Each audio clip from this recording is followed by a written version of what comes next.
guys, this is the second part of the arson murders of the 6 children in Derby, England. If you haven't watched part 1 yet, go into the description box, click on the link and watch part 1, because part 1 always comes before part 2. Okay, let's do the story. For what reason, why he would want to see her sleeping with someone else in front of him. But anyway, at some point during the night, they lit a fire at the bottom of the stairs so the children couldn't come down. Now, this fire was lit with petrol. The idea was that they would go outside, call the fire brigade. He would put this ladder that was already prepared up to the back window, break the window, and get the 6 children from the upstairs bedroom. Obviously the other children were with Lisa, so they were gone from the house. So at that present time there was him, Lisa, this Paul Mosley, and the 6 children. The idea was he was going to be this big hero. So of course the neighbours realised that there was this fire. I think they called the police as well. So in the early hours this fire broke out at the front of the house on 18 Victory Road, and it suddenly became a crime scene. There was police, fire, ambulance crews, and the neighbours that arrived to come and try and help couldn't actually get in the front door because the fire was at the front of the house. Just as you walked in the door at the bottom of the stairs, they had to go around the back to try and help, but they couldn't get round the back because this caravan that was on the drive was blocking the entrance to get round the back of the house. So they literally had to climb over this caravan, and they climbed over the caravan and they went round to the back. They said at this point he was acting really strange. They seemed to be obviously very worried, and they were trying to do anything they possibly could to help, and he just apparently was acting really strange while this fire was going on. He didn't seem to be as concerned as he should be, and the children had been overcome by the smoke. Strange behaviour was gaining attention from the services that were on scene, and they started bringing the bodies out, and they placed them all like sardines outside the front of this property on 18 Victory Road. And they brought out one child, Dwayne, and he was the only surviving child. All the others had died. I think there was some CPR going on. They were trying to resuscitate them, but they'd gone, and the only surviving child was Dwayne. Now Dwayne needed to go to the hospital, and the ambulance went, but neither the mum or the dad seemed interested in getting in this ambulance with Dwayne. And then at some point Dwayne needed transferring from one hospital to the other, to a special intensive care unit, and everybody was saying, you need to go with him. This is really serious. And according to friends and family that saw Mick in the hospital, neither of them wanted to go with him in the ambulance when they took him to the next hospital.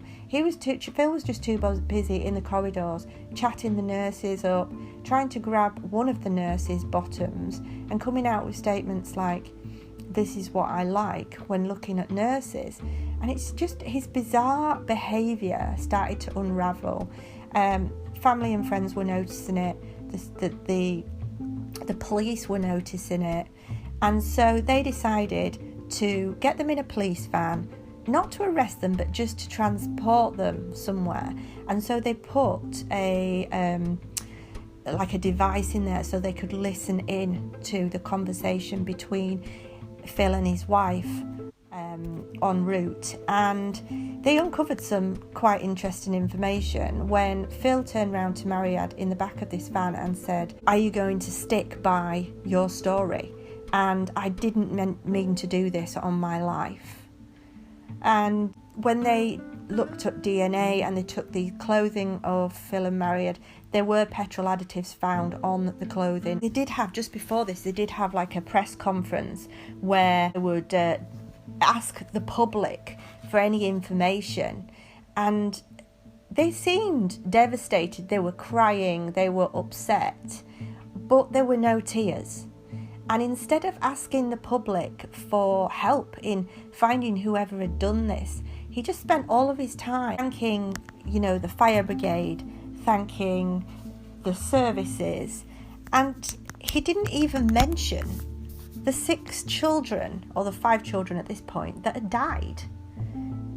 It just seemed like a really strange. I think the policeman in charge, he realised that this didn't seem right. He realised that this was all a bit weird, and he got them out of there as soon as he possibly could. The policeman took them out of the room, and then Phil just threw himself to the ground, and he pretended to almost have this genuine level of grief, but it wasn't genuine at all. And then 5 minutes later he was up acting jovial again, and it was just almost kind of a bit bipolar. And the police knew that these two were involved, saying, "It's Lisa did it, Lisa told me days before she was going to do this." Not long after Dwayne had been transferred to the intensive care unit, he had also passed away, making this the 6th child victim of this horrific crime. Now, they were charged. There were both of them and Paul Mosley charged, and eventually went to court. Paul Mosley was found guilty of the manslaughter of the 6 children, as well as Mariad and Mick Philpott. Dwayne, Jade, John, Jack, Jesse and Jaden all lost their lives in the fire that night. He was jailed for life, along with Mariad and Mick Philpott. The family applauded the sentence. Now, I think there was an appeal for the sentence, but the judge just said, "You just craved media attention. What you wanted, you got. You were wicked and dangerous.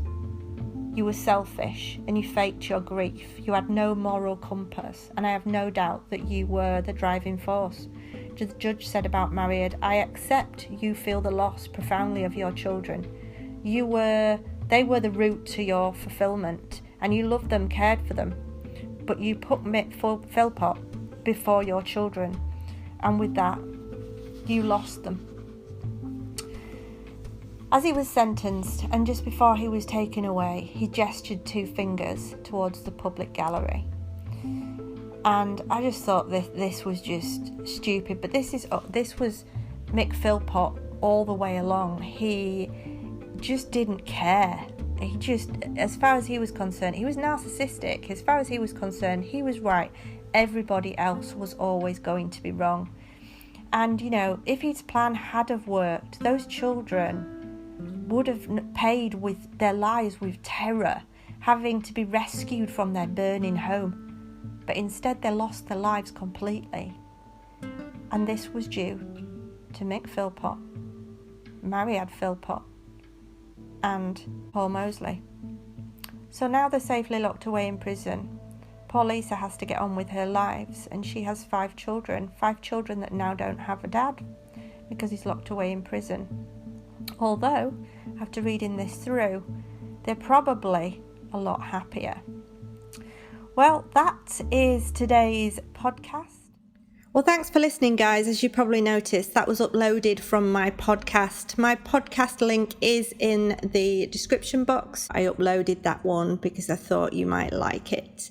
There's plenty of other things to watch on my YouTube channel. True crime documentaries from all over the world.